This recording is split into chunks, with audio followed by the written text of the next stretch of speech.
Hello everyone, welcome to all.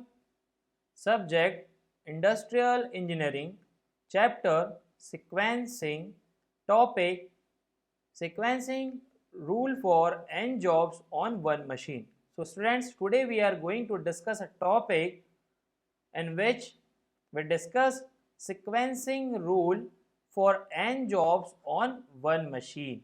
So let's start.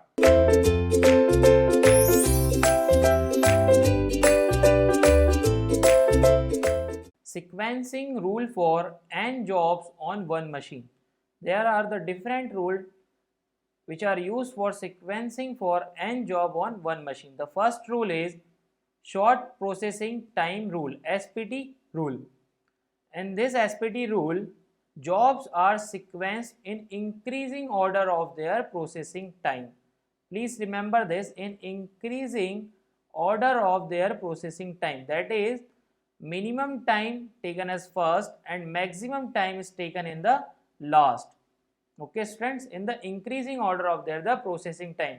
Let's take one example. The job A, B, C, D and E are the given and their processing time corresponding this job, their processing time in minutes are given. Okay, A job is a 8 minute, B job 14 minutes, C job 12 minutes, D job 6 minutes and E job is 10 minute processing time is given. So by SPT rule, we are sequence this A, B, C, D, E job. So SPT rule says that order of this job in the increasing manner, minimum processing time taken as first. So search the first minimum. So 6 minutes is minimum. So taken as a first. Next higher processing time is 8 minutes. So taken as a second. Next higher 10. So taken as a third. Next higher 12. So taken as fourth. Next higher is a 14. So taken as fifth. So what is the order of by SPT rule? Second, fifth, fourth, first and third. So A job is by SPT rule in the second number and B job is in fifth number, C job is in fourth number, D job is first number and E job is in third number. So here we return the sequencing of the job A, B, C, D, E by SPT rule. On first number by SPT rule is a D. So here the D. Second number A. Third number E. Fourth number C. And fifth number is B. So D, A, E, C, B is your order sequencing by SPT rule. Clear to all? Okay students, clear to all how to determine the sequencing in SPT rule? By help of SPT rule, we are easily determine the order by the help of processing time. Second is the earliest due date rule, EDD rule.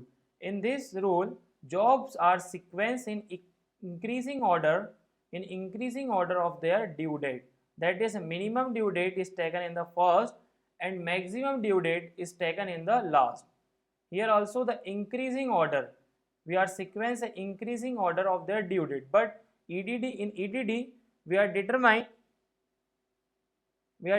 the minimum due date. So here in the due date we can search the minimum due date first and the next higher and the maximum due date is taken in the last. In the SPT rule we are sequenced by the help of the processing time. In the EDD rule we are sequenced the jobs by the help of due date. Here in the question the A, B, C, D, E job are the given and the corresponding due dates in minutes are the given. So first search the minimum due date. What is your minimum due date? Here the minimum due date is 39 is your minimum due date.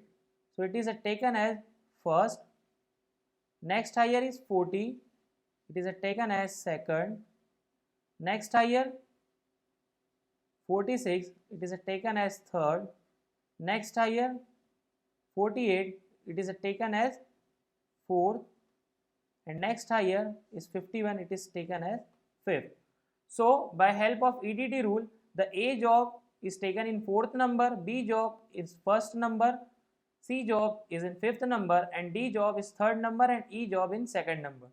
So by help of EDD rule, the sequencing of job is on first number is B, second number is E, third number is D, and fourth is A, and fifth number is C. B, E, D, A, C are the sequencing by help of EDD rule. Clear to all students?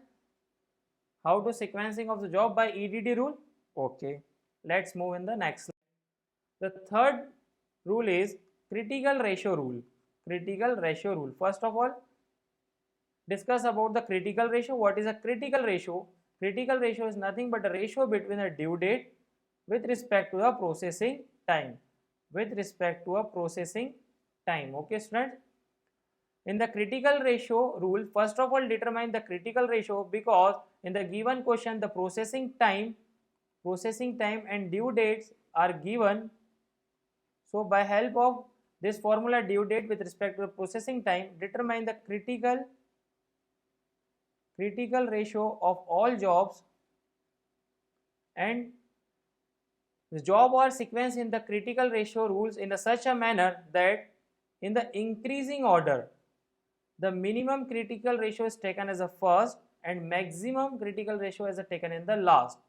Here it is also in the increasing order we are sequence the job in the critical ratio. So here the table is given in the question.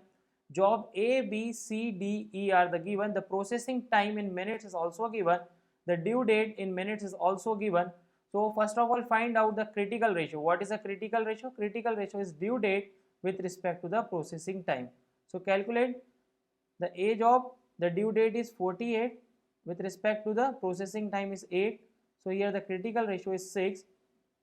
Here the 28 is a due date and 7 is a processing time. So 4 is your critical ratio. Here the 36 divided by 4 is 9 is your critical ratio. 27 divided by 9. Here the 3 is your critical ratio. 49 divided by 7. So 7 is your critical ratio. First of all find the critical ratio, and by the help of critical ratio rule, the critical ratio rule says that jobs are sequenced in the increasing order. First of all, search the minimum critical ratio. So search in this table the minimum critical ratio. The minimum is 3. So taken as a first. Next higher is 4. So taken as a second. Next higher is 6. So taken as a third. Next higher is 7. So taken as a fourth. Next higher is 9. So taken as a fifth.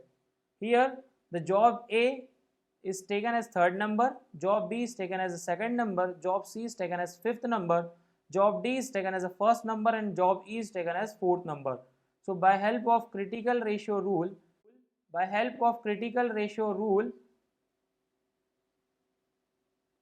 the sequencing of jobs in such a manner, on first number is D, on second number is B, on third number is A, on fourth number E, and on fifth number is C. So D, B, A, E, C is your sequencing by critical ratio rule. Clear to all? How to calculate the sequencing by help of critical ratio rule? Okay. Move in the next slide. The next rule is slack time or remaining rule. Slack time remaining rule. What is a slack time? Slack time is nothing but difference between a due date and processing time. Due date minus processing time is known as a slack time. Slack time is represent a saving time or a remaining time after the completion of job. It is nothing but a saving time or remaining time after a completion of job. Okay, students? In the slack time or remaining rule, the jobs are sequenced in such a manner in an increasing order of their slack time. Increasing order of their slack time, the minimum slack time is taken as a first and the maximum slack time is taken as last. Okay, student? This table, let's take one example. This table is given. The jobs A, B, C, D and E are the given. The processing time in minutes are given in the question. The due date in minutes are given in the question. The slack time, we are easily determining the slack time. Slack time is due date minus processing time. Here the due date is 48. So 48 minus 8, the 40 is your slack time. Here the 28 minus 7, so 21 is your slack time. Here the 36 is due date and processing time is 4, so 32 is your slack time. Here the 27 minus 9 is 18 is your slack time. Here the 49 minus 7 is 42 is your slack time. So the slack time is determined easily. So by the help of slack time remaining rule says that in the increasing order sequence the job. So first find the minimum slack time. What is your minimum slack time is 18. So it is taken as first, and then higher one is 21. It is taken as second one. The next higher is 32. It is taken as third. Next higher is 40. It is taken as fourth. And next higher is 42. It is taken as fifth. So the A job is taken as fourth number, B job in second number, and C job in third number, D job in first number, and E job in fifth number. So according to a slack time remaining rule, our job is sequenced in such a manner. The first one is D, second one is a B, third one is a C, and fourth one is a, and fifth one is a E. Clear to all? So D, B, C, A and E are the sequencing of job by slack time remaining rule. Clear to all how to determine the sequencing of job by slack time remaining rule? Okay students, clear all the four process. First one is a SPT rule, second one is a EDD, earliest due date rule, third one is a critical ratio rule, and fourth one is a slack time remaining rule. By the help of this rule, we are easily determining the sequencing of job in an N job on one machining. Thank you so much for watching. To be continued in next topic.